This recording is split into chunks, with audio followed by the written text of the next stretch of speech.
Alrighty, what's up y'all? Motorcycle therapy time. Now, if you've never heard my disclaimer before, I am not a therapist. I am just a dude on a motorcycle, jackass on a bike, talking shit. However, I am a mental health advocate, a mental health participant, I guess, because shit be wrong with me just like it should be wrong with you. And this is not a substitute for actual or real therapy. This is just a tool I use because it's fun for me. It's something I can do. It's repeatable. And it's something I've allowed myself to do over time because of the many things you can do to vent, de-stress. This stood out for me. So this is why I do it. However, I have gone to therapy. Go to therapy, like real therapy, with the chair, with the legs crossed, and the.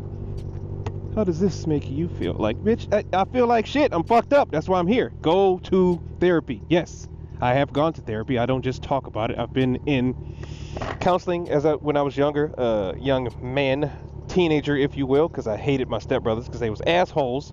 And again, we had to go to family therapy because they was dicks. I'm like, why the fuck do I have to go? They did shit to me. Backstory. They were young. They were bored. Turns out they were extremely smart.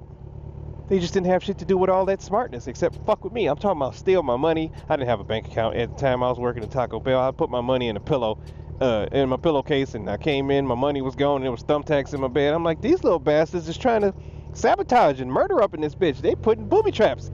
And then they mad at me because I'm mad at them, and then my stepmom and my dad was looking at me like, what's wrong with you? You just a mean teenager. I ain't mean shit. I worked for my fucking money. I took my ass to work. I cut grass. I did little jobs on the side, and they stole my shit, and I'm supposed to be happy about it? I'm just supposed to forgive and forget? Nah, fuck y'all. That's what the fuck I was doing. So, as a result of my inability to adjust to the circumstances, we all had to go to counseling, I guess, which is fine, because I'm like, these little assholes is crazy. Yeah, let's go to counseling. Fine, let's do it. Let's tell the counselor everything that's happened, and let's see what they say. I actually don't even remember what the hell the result was. I just know we cool now. Unfortunately, one of my brothers passed away during COVID, not because of COVID, but he was,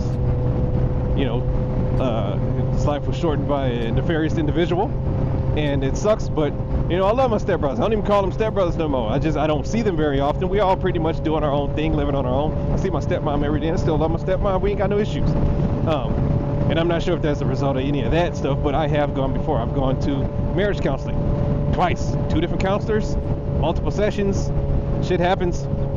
Didn't work out. Although I did give my full participation, I have to say, amongst any form of counseling, I'm not going to be a hypocrite and say go to counseling and I didn't go, but I'm also not going to be, hey, everything's peaches and cream and everything's lovely. I fucking hate therapy.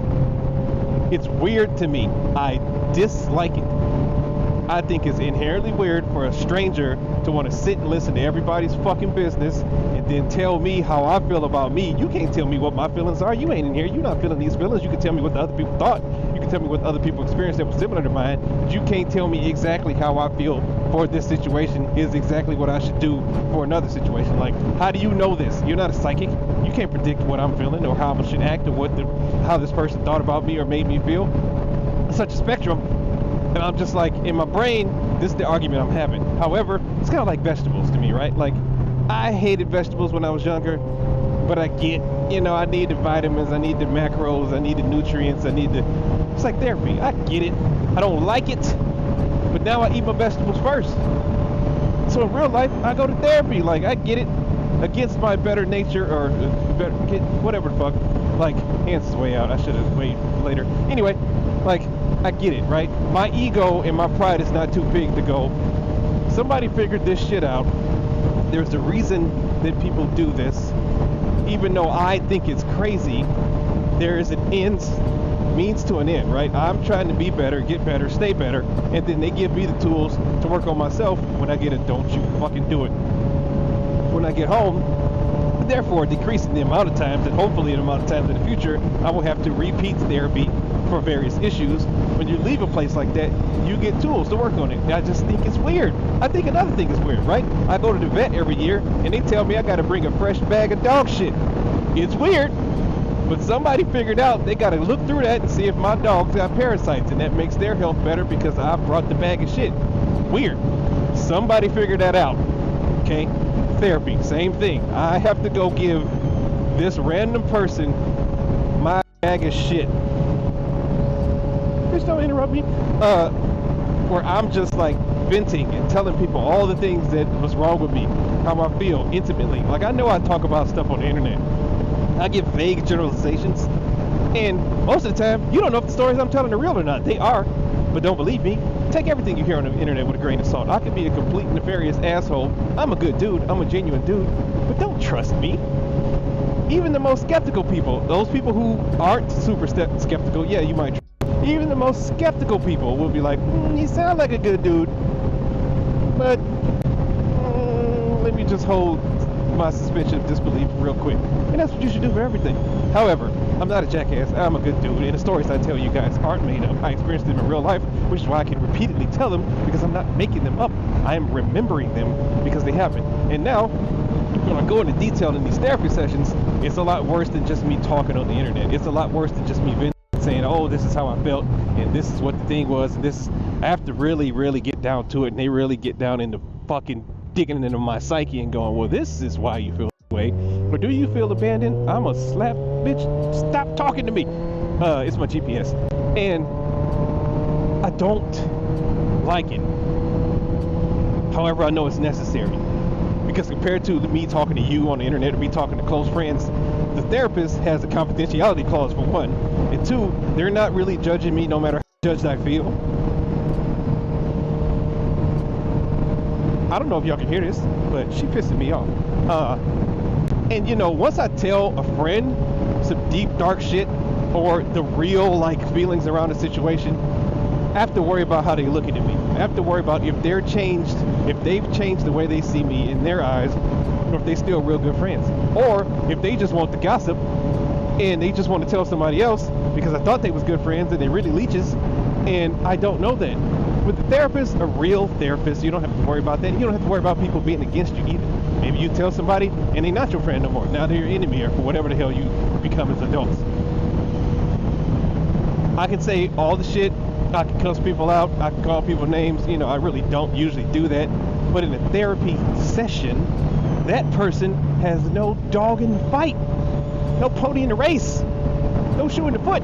Whatever the fuck.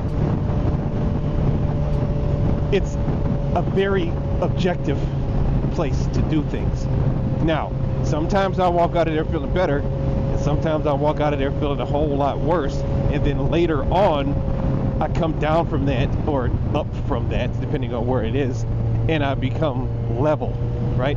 I don't always come out of there just floating on cloud nine, like, oh, this was the greatest therapy session ever. Sometimes I do, but then I come back to normal. Sometimes I go in there and I'm okay, and I leave out of there feeling like shit, and I come back to normal. I come back up. Sometimes I'll go in there down, and I'm fucked, and I'm hurt, and I'm shitty, and I come back to normal. I don't stay down. I'd rather stay high than low, but I don't stay in either state. Therapy sessions return me back to balance, and that's the goal. I don't want to necessarily just be high on life and just, hey, everything's great, because that's not the real world. And I don't want to be depressed and sad, because that shit sucks. It leads to very dark thoughts. It leads to the tunnel. It leads to the circle and the drain. It leads to, you know, the big checkout. And nah. I got too much life. I got a daughter. I got dogs. I got other shit I want to enjoy, and I just don't want that stuff bringing me down. So, yeah, I've dug myself out of a lot of shit alone, by myself, through the trials, the tribulations, whatever you want to call them. But I've also reached out to friends who aid me in my journey, and I've also gone to an actual licensed therapist with the degrees, with the certifications, with the couch, with the tissues and the bottle of water and the real calm water fountain and the music playing in the background, so you can, you know, calm yourself, and the breathing techniques and all that shit. I am not a hypocrite. I do not enjoy it, but I understand its purpose. Eat your vegetables. Go to therapy. Try it.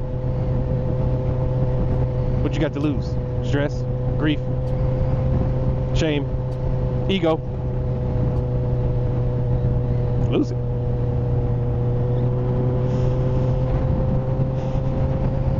I'm out.